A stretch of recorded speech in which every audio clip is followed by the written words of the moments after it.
Fah. Ada kata di situ Elohim. Elohim itu adalah Allah dalam kejamakannya. Ya, jadi kalau ada Elohim itu adalah berbicara kejamakan Allah. Bukan seperti yang Pak Ustadz sampaikan, Allah itu satu. Itulah sebabnya kalau Allah di sorga, bagaimana dia hadir di muka bumi? Karena Allah itu satu. Tidak maha hadir. Tetapi dalam kata ehad itu menjelaskan kejamakan Allah bukan seperti tadi yang Pak Ustadz jelaskan, ya. Hitungan satu, ya. Kalau Pak Ustadz bertanya di mana kata Trinitas atau Tritunggal dalam Alkitab, itu memang nggak ada, karena Tritunggal itu konsep.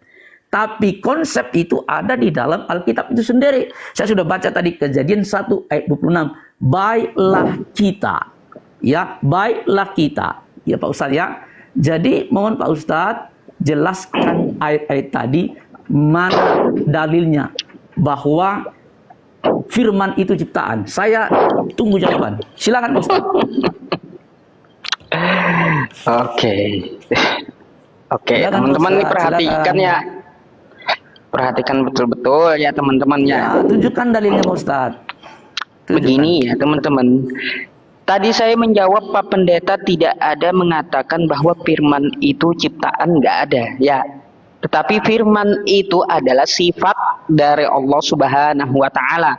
Sifat dari Allah, sifat dari zatnya tersebut adalah salah satunya berkalam ya. Bedakan sifat dengan ciptaan gitu Pak Pendeta. Makanya teman-teman semuanya ya, kalau saya cuma baca tanpa saya tunjukkan di layar, dibilang kita tidak berdalil. Padahal saya banyak tadi baca dalil ya. Tafakkaru fi khalqillah wa la tafakkaru fi dzatillah wa yas'alunaka 'anir ruh qulir ruhu min amri rabbi wa ma utitum min ilmi illa qalila. Itu dalil ya. Terus apalagi? Banyak dalil yang saya bawakan tadi ya.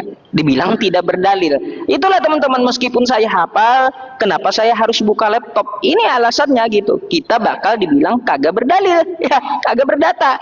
Nah, ini ya Pak Pendeta nih datanya yang saya baca ya. Nih. Dasar Pak Pendeta ini. Tuh ya, tuh.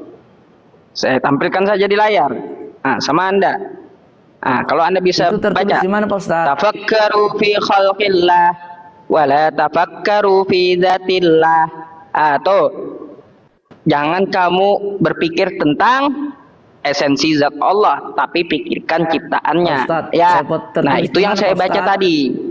Tertulis di mana? Oh, hadis riwayat Muslim. Hadis riwayat Muslim. Terus untuk masalah firman, bentar Pak Pendeta, nanti saya jelaskan ya. Untuk masalah firman-nya Pak Pendeta, nih ya dalilnya, innama amruhu idza arada syai'an ayyaqula lahu kun fayakun. Quran surah Yasin ayat 82. Jadi di sini kalaunya Allah menghendaki sesuatu, maka dia hanya cukup berfirman, jadilah, maka jadi sesuatu itu.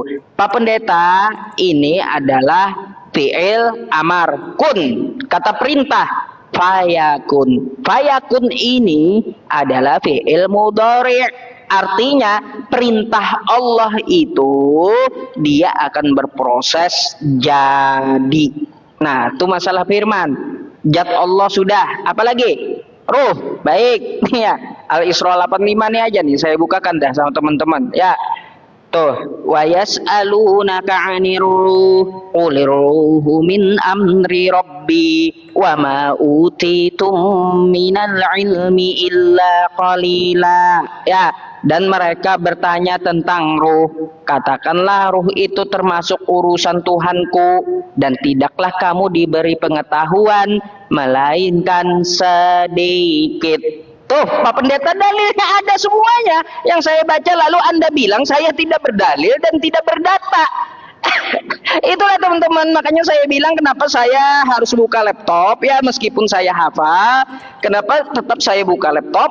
Karena kalau tidak ditunjukkan di layar, kita disebut tidak berdata, gitu ya. Nah, jadi begini ya teman-teman semuanya, untuk masalah konsep di dalam agama Islam itu jelas, Pak Pendeta, ya. Tidak ada firman itu ciptaan, tidak ada. Tapi firman itu adalah sifat dari Allah, yaitu berkalam. Nah, Anda bisa buka sifat-sifat Allah, yaitu kalam salah satunya. Pak Pendeta, daripada ya saya terbuang-buang waktunya, saya ingin menanggapi ya, bahwa Pak Pendeta dari narasinya 5 menit tadi tidak ada menjawab satupun pertanyaan saya. Yang saya minta Pak Pendeta, secara tekstual di Perjanjian Lama, di mana para nabi mengajarkan Trinitas. Ini tekstual ya, yang saya minta, bukan kontekstual. Tekstual. Ya. Nah, terus yang kedua, Anda membawa Kejadian 1, nomor 26, nomor 27. Marilah kita menciptakan manusia. Kalau Anda paksakan itu menjadi ayat ketuhanan, maka Tuhan Anda yang turun ke muka bumi ini adalah berjenis kelamin laki-laki. Sekarang saya mau tanyakan kepada Anda, Tuhan jenis kelamin perempuannya mana? Kalau Anda memaksakan ayat itu. Nah, coba Anda tunjukkan sama saya. Tuhan Anda laki-laki udah nongol di abad pertama. Sekarang Tuhan perempuannya belum nongol. Mana itu Tuhan perempuannya? Kan Anda bawa tuh Kejadian 1, 26 sampai 27. Jadi tolong dijawab itu dulu dah. 2 itu dulu. Ya, agar jelas gitulah bagaimana konsep di dalam Kristen ini. Ya, belum lagi saya tanyakan hal yang lain, tapi next time ya, karena waktunya udah habis, kita dengarkan dulu jawaban dari Pak Pendetanya. Silakan. Baik. Silakan waktunya, Pak Ustaz.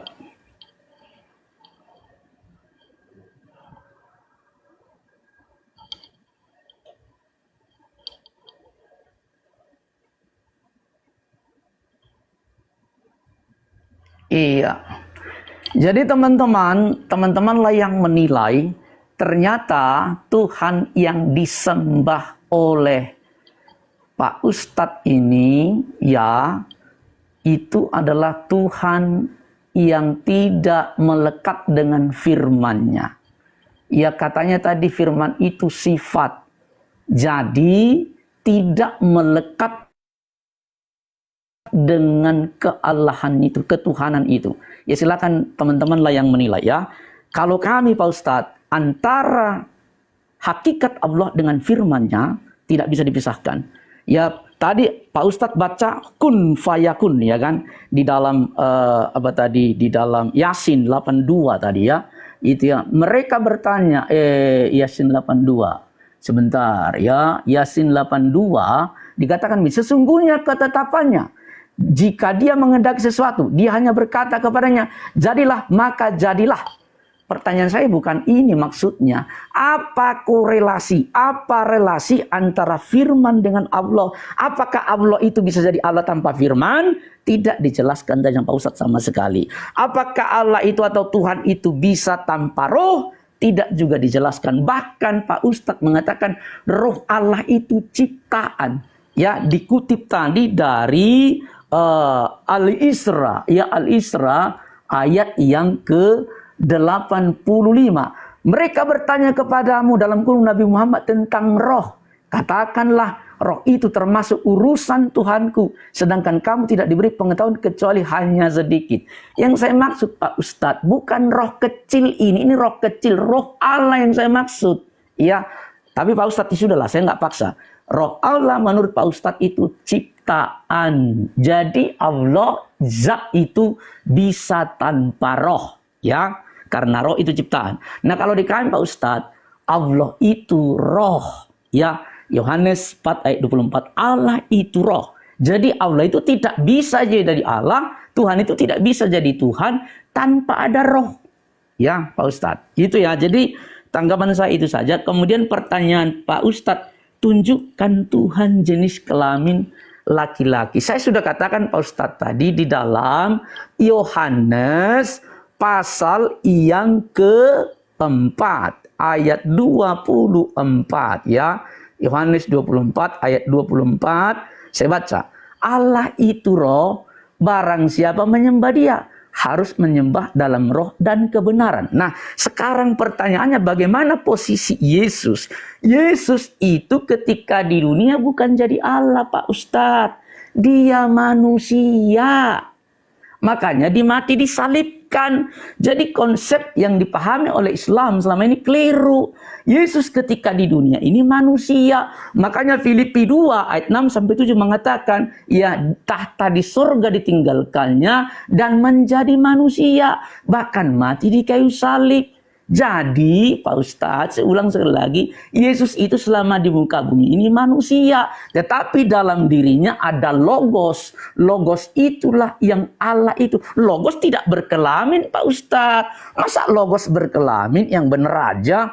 Jadi tidak ada Tuhannya orang Kristen laki-laki, nggak ada. Tuhannya orang Kristen perempuan, nggak ada. Itu adalah paham-paham gereja sesat atau aliran sesat pada waktu itu. Alkitab menjelaskan, Yohanes pasal 4 ayat 23, ya, bahwa Allah itu roh. Jadi Yesus selama di muka bumi ini, dia manusia, juru selamat. Tapi kenapa dia dikatakan Tuhan? Tuhan itu gelar Pak Ustadz yang disematkan kepada Yesus. Namun Allah yang sesungguhnya adalah Logos yang dalam diri Yesus. Jadi ngaco Pak Ustadz ini kalau ada Tuhan Yesus laki-laki, Tuhannya orang Kristen laki-laki, nanti menghujat lagi Pak Ustadz. Hati-hati loh Pak Ustadz. Itu sudah masuk kategori menghujat sebenarnya itu, ya. Nanti dibilang lagi punya kelamin, punya ini. Pak Ustadz, itu tidak benar. Yesus di muka bumi ini manusia, ya, tetapi dalam dirinya ada roh, ada Logos Allah. Itulah yang disebut dengan Allah kami. Paham ya Pak Ustadz? Ya, jadi Pak Ustadz, hentikanlah narasi yang mengatakan Tuhannya orang Kristen berkelamin laki-laki. Itu masuk penghujatan Pak Ustadz. Catat itu. Baik, teman-teman. Tunggu waktu ya. Ya.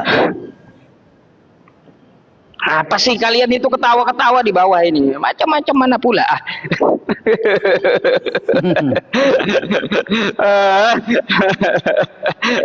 Ngakak ketawa. Pencet Pak Pendeta tuh. Oke, silakan Pak Ustadz. Baik, saya tanggapi dulu ya tentang masalah syubhat Islamnya ya teman-teman. Nah, kita mengetahui bahwa roh itu adalah ciptaan Allah ya, sebagaimana Nabi Isa dan Nabi Adam ditiupkan roh dari Allah, kan kayak gitu ya. Nabi Isa itu ditiupkan roh dari Allah, di mana ayatnya Anda bisa baca ke dalam Quran surah Maryam ya teman-teman. Terus Nabi Adam di mana? Allah meniupkan ruh di dalam Quran surah Ali Imran ayat 59 ya. Nah, tadi kalau Nabi Isa Quran surah Maryam ya, dari ayat 17 sampai ayat 30 ya. Sedangkan Nabi Adam itu ada di dalam Quran surah Ali Imran ayat 59 dan ada di dalam Quran surah As-Saffat antara dua ya, di ayat 72 gitu ya. Allah meniupkan ruhnya kepada Nabi Adam. Nah, jadi Allah tidak bergantung kepada makhluknya. Ingat Pak Pendeta, Allahus Samad. Ya, Allah tidak bergantung kepada makhluknya. Ya, tapi makhluknya bergantung kepada Allah. Jangan Anda bolak-balik gitu ya. Allahus Samad. Allah tempat bergantung seluruh makhluk, Pak Pendeta. Bukan yang digantung oleh makhluk gitu. Jangan Anda balik-balik ya. Nah, terus Pak Pendeta ya, berkaitan tentang masalah firman. Ya, firman itu kan adalah sifat dari Allah Subhanahu wa taala gitu Pak Pendeta. Jangan salah, bedakan dengan ciptaan ya. Makanya saya bawakan Quran surah Yasin ayat 82 tadi. Ya, jangan Anda mau pisah-pisahkan bahwa keesaannya itu bisa dapat memisahkan antara sifat dan zatnya. Makanya saya bawakan dalil kepada Anda ya, di riwayat hadis Muslim tadi, tafakkaru fi khalqillah wa la tafakkaru fi dzatillah. Pikirkan ciptaan Allah. Ngapain kamu pikir zatnya? Karena otak kamu kecil, kagak bakalan mampu. Kayak gitu ya. Kita ini diberi kepintaran terbatas gitu ya Pak Pendeta. Terus berkaitan tentang masalah premis Anda atau narasi Anda gitu ya. Selama 5 menit tadi saya dengar. Pak Pendeta ya, yang Anda tekankan kepada saya itu masalah jangan menghujat tapi tidak menjawab. Kenapa? Saya minta di perjanjian lama secara tekstual di mana disebutkan Trinitas. Itu yang saya minta dari tadi. Ya, itu yang saya minta. Kalaunya ada, tunjukkan dalilnya. Kalaunya tidak ada, silahkan jujur saja gitu. Diskusi itu biasakan jujur gitu loh Pak Pendeta. Nah, maka dari itu saya minta secara tekstual di mana dikatakan Trinitas di perjanjian lama. Terus berkaitan dengan gender Pak Pendeta ya. Ya, yang ngomong ya Pak Pendeta itu bukan saya ya tentang masalah gender atau jenis kelamin itu, tapi kitab Anda. Ya, Anda membawakan kepada saya Kejadian 1, 26, 27 kan kayak gitu. Maka Allah menciptakan manusia menurut gambarnya kan kayak gitu. Ya, menurut gambar Allah diciptakannya dia laki-laki. Ini jenis kelamin Pak Pendeta ya, jenis kelamin yang Anda bawa tadi ya, dan perempuan. Bukan saya yang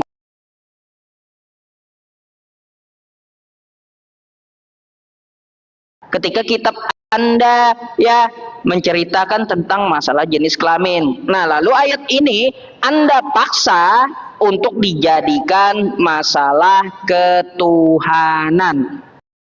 Kan kayak gitu. Nah, ketika Anda katakan ya ini adalah salah satu konsep ketuhanan di perjanjian lama, maka ya Pak Pendeta, Tuhan Anda di abad pertama itu muncul laki-laki, ya, laki-laki.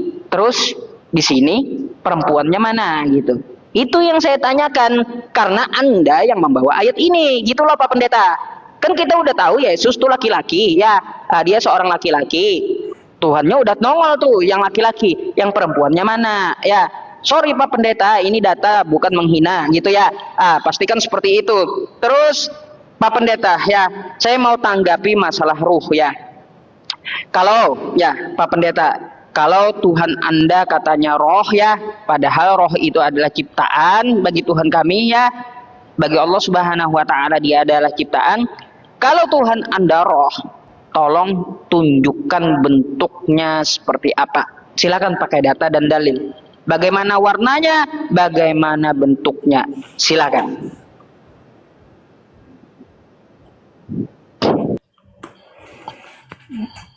Baik, ya silakan waktunya Pak Ustadz.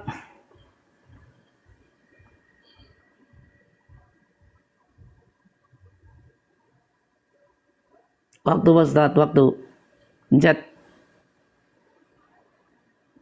Iya, lagi-lagi Pak Ustadz ini ya kan misunderstanding, salah pemahaman di dalam Kejadian 1 ayat 26 sampai 27.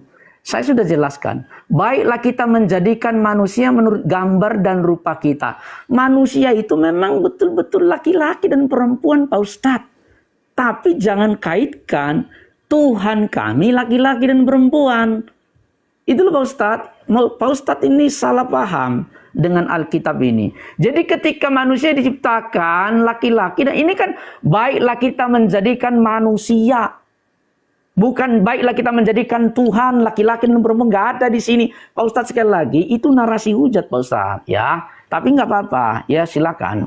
Tapi Pak Ustadz, sekali lagi di situ sudah jelas, baiklah kita menjadikan atau menciptakan manusia menurut gambar dan rupa kita. Menurut gambar di situ Pak Ustadz, bukan gambarnya manusia, gambarnya Tuhan, bukan.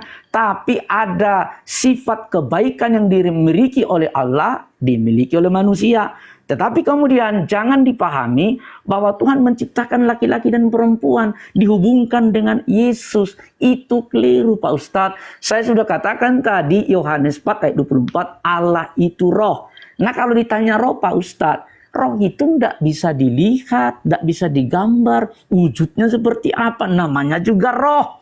Ya kan? Roh nggak ada wujud, nggak bisa dilihat, Pak Ustadz ya. Jadi tolong Pak Ustadz dipahami. Tapi kalau Pak Ustadz nggak mau pahami, sudah nggak apa-apa. Berarti Pak Ustadz pemikirannya seperti itu ya. Jadi Allah itu roh.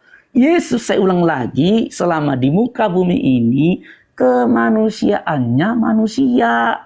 Bukan dia sebagai Allah kemanusiaannya. Yang jadi Allah itu adalah firman yang logos dalam Yohanes 1 ayat 1. Ya Pak Ustadz. Jadi di dalam Yesus itu ada dua natur. Natur ilahi yaitu yang logos tadi.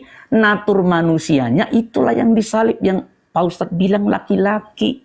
Jadi kami tidak menyembah Allah berkelamin. Itu keliru. Tapi Yesus datang ke muka bumi ini sebagai juru selamat. Ya kan, sebagai juru selamat. Itu sudah dinubuatkan dalam Yesaya 53. Jadi tidak benar apa yang Pak Ustadz bilang. Mana Allah atau Tuhan laki-laki sudah ada, Yesus Tuhan perempuannya mana? Itu Pak Ustadz dari aliran-aliran sesat seperti itu, seperti Basiledes, Injil Basiledes dan lain sebagainya, yang mengajarkan bahwa Tuhan itu berkelamin, Pak Ustadz ya. Jadi kami tidak pernah menyembah Tuhan berkelamin. Itu titik. Yang kami sembah adalah logos sang firman, itu yang adalah roh hakikatnya. Ya, kalau Yesus sebagai manusia memang dia juru selamat, ya. Dia juru selamat, bukan predikatnya sebagai Allah yang jadi manusia, tapi firman itu di dalam dirinya, itulah yang Allah itu Pak Ustadz ya.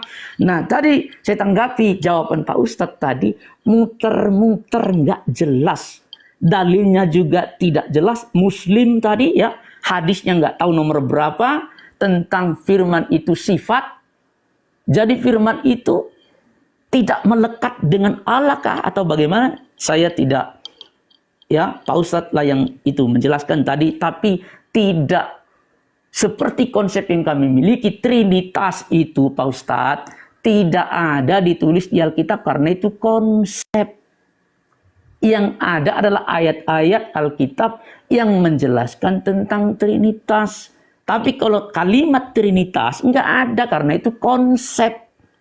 Dengar ya Pak Ustadz ya. Sama kayak tauhid. Adakah kata tauhid di Alkitab? Pak Ustadz coba tunjukkan saya. Kata tauhid itu coba Pak Ustadz tunjukkan kalau ada. Ya nanti ya, Pak Ustadz tunjukkan kata tauhid di dalam Al-Quran. Ya, jadi itu Pak Ustadz, beda memang kita. Kalau kami firman itu melekat dengan Allah, tidak bisa dipisahkan karena firman itu adalah Allah. Tapi kalau dalam Pak Ustadz, firman itu sifat, tidak jadi Allah. Roh juga Pak Ustadz bilang ciptaan. Ya, jadi roh yang ada dalam diri Allah itu ciptaan ternyata ya teman-teman. Biarlah itu pengertian dari Pak Ustadz seperti itu. Karena memang kita beda. Pertanyaan saya satu lagi Pak Ustadz. Jelaskan kepada saya Al-Hadid 3 Pak Ustadz. Siapa itu Zahir Allah? Baik.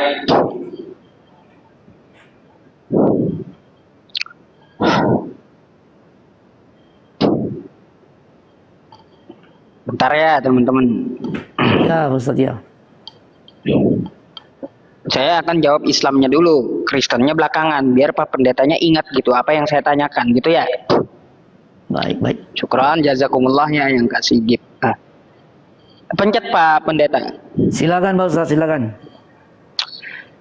Baik Pak Pendeta, jika dari awal tadi Anda mengakui tidak ada Trinitas di Perjanjian Lama, saya nggak akan berulang kali sampai 2-3 ronde menanyakan itu saja.